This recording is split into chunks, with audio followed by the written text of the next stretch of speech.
ఏంటి మిలిటరీకి నాతో పని పడింది? సార్ మీ వల్ల మాకు పని అవ్వాలి. నా వల్ల? అవును సార్, ఈ కేసుకు సంబంధించిన ఇన్ఫర్మేషన్ మీ దగ్గర చెప్తే మీరు హెల్ప్ చేయగలరు అనిపిస్తోంది. నువ్వు నిజం చెప్తున్నావని గ్యారెంటీ ఉందా? ఇన్వెస్టిగేషన్లో తెలిసిపోతుంది సార్ నేను చెప్పేది నిజం అబద్ధమా అని. చెప్పు. క్రిమినాలజీ అయిపోగానే నేను ఒక డిటెక్టివ్ ఏజెన్సీలో జాయిన్ అయ్యాను, రాడికల్ డిటెక్టివ్ సర్వీస్. ఆ తర్వాత ఊహించినవన్నీ జరిగాయి. అక్కడ నేను వ్యక్తిని మీట్ అయ్యాను. అతనే ఆ కంపెనీకి బాస్. అమీర్కి తెలుసు సార్. ఇప్పుడు ఆఫీస్ ఎక్కడుంది? ఇప్పుడు ఆఫీస్ అక్కడ లేదు సార్. నేను ఆఫీస్ ఎక్కడుంది అని అడిగాను. Wilson towers, first floor.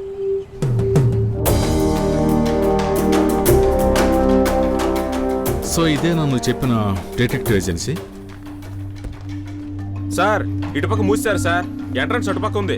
Paint పని అయిపోయింది, కావాలంటే లోపలికి వెళ్ళి చూడండి. ఇంతకుముందు ఇక్కడ ఉన్న కంపెనీ గురించి నీకేమైనా తెలుసామ్మా? వాళ్ళకి ఖాళీ చేసి అటు వెళ్ళిపోయారు సార్. ఎటు వెళ్ళారు? ఆ విషయం మా మేస్త్రిని అడిగి చూడండి. రే బాబు, ఇంతకు ముందు ఇక్కడ ఉన్న వాళ్ళ గురించి తెలుసా? తెలీదు సార్, మేస్త్రిని అడగండి.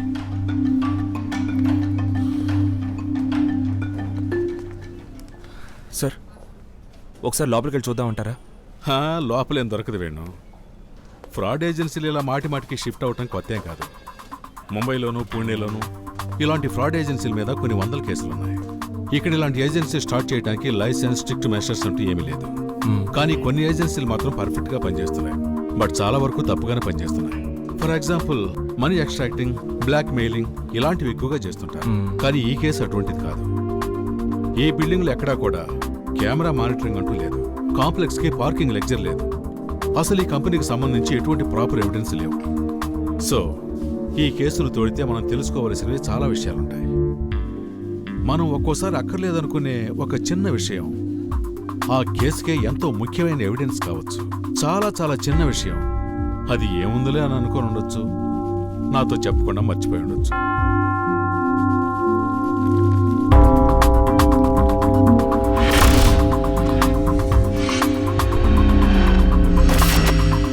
Sir tea. సార్ ఒక టీ తాగుదామంటారా? ఈయనెవరో తెలుసా? ఎప్పుడైనా ఇక్కడికి వస్తారు సార్. ఎక్కడికి? ఇక్కడుండి ఖాళీ చేసిన కంపెనీకి. ఇంకా ఎవరెవరు వస్తుంటారు? ఇద్దరు ఎప్పుడు ఉంటారు సార్. అప్పట్లో ఒక అతను వచ్చేవాడు సార్. ఈయన రావడంతో ఆయన రావడం మానేశారు సార్. ఏమన్నా ప్రాబ్లమా సార్? వాళ్ళిద్దరిని కలుద్దామనే మేమిద్దరం ఇక్కడికి వచ్చాం. నీకేమైనా తెలిస్తే చెప్పు. నీతో ఏమైనా మాట్లాడారా? బాగా గుర్తు చేసుకుని చెప్పు.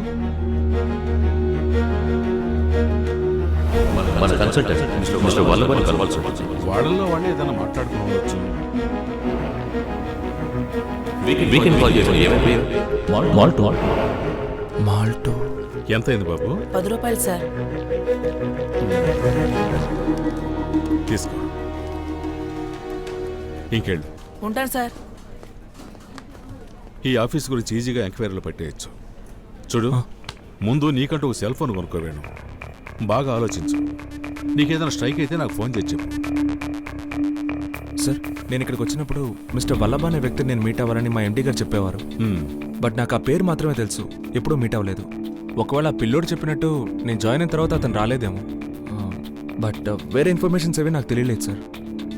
క్లారిటీ లేనప్పుడు కన్ఫ్యూషన్ అవుతూ ముందు వాళ్ళ ఫేస్లు స్కెచ్ వేద్దాం. అది మన పాత రికార్డ్స్తో మ్యాచ్ చేస్తే క్రిమినల్ ఎవరో పట్టుకోవచ్చు. Yes sir. మార్నింగ్ ఆఫీస్కి వచ్చాయి. Okay sir.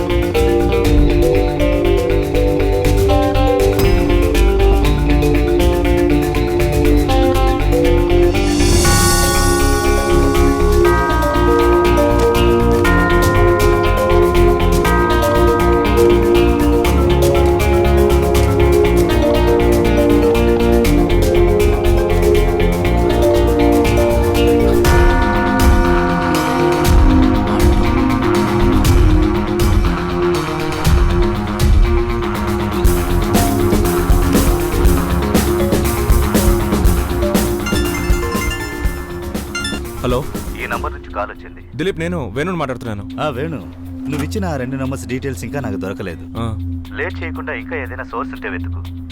నేను మాక్సిమం ట్రై చేస్తున్నాను. వేణు,